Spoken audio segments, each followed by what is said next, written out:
Ito guys, oh, parang nagsisimula ang gera ngayon sa Israel. Ayan. We don't know what's happening. Sana nga hindi lalala. Parang iba ito ngayon kaysa mga nagligad ng gera eh. Kasi ito nakapasok sila eh. Ano? And where is this fire, Rina? Where is this fire? In all the country. No, this fire. This is in Sderot. Ay, nakapasok sila dito eh, through tunnels daw. Sabi sa news, sabi din ng alaga ko kasi hindi ako makaintindi. Ayan oh, nagsisiga na sila ng apoy. Sana wag naman lumala.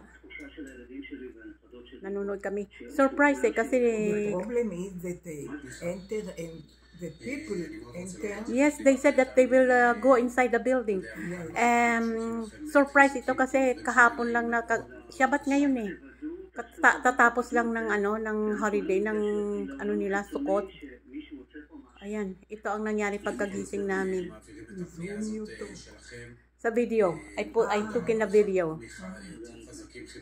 Pagkagising namin kanina, ganito na. Ayan, nagsisigaan silang apoy. Mga cars yata ito. Ayan, no? What is this? What is this? Galant iser miluim. To take like rotem, you know. So this is Israeli soldier now? This is Israeli. This is the Hamas. Wow, ang dami nilang nakapasok. Ay, grabe. Ang dami nilang nakapasok.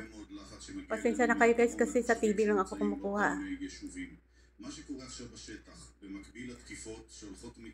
Sa totoo lang guys, nag-ano na nga ako eh. Piniprepare ko na yung nag-prepare na yung wala si Rina, kinakabahan na daw. Ayan na. Hindi ko alam kung ma-focus ko ito. Ayan. Yan sila oh. Mga nakapasok. Yan.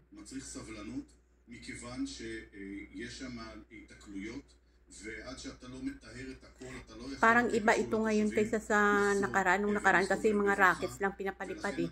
Ngayon nakapasok na sila oh.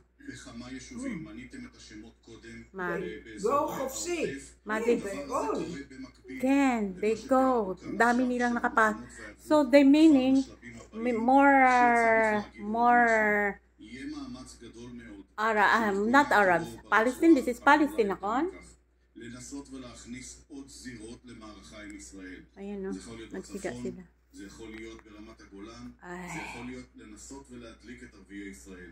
נדרשת כאן פעולה מקדימה ואחריות עצומה של ההנהגה הישראלית כדי לבודד ולבדל את הגזרות, כדי שלא נראה כאן משהו ito ang nangyayari ngayong umaga. יודעים שהוא יכול לקרות, אבל לא כדאי שיקרה. ואל מול הדבר הזה ננקטים גם עכשיו שורה של פעולות ayan yung sasakyan. Sinigaan nila yung mga sasakyan.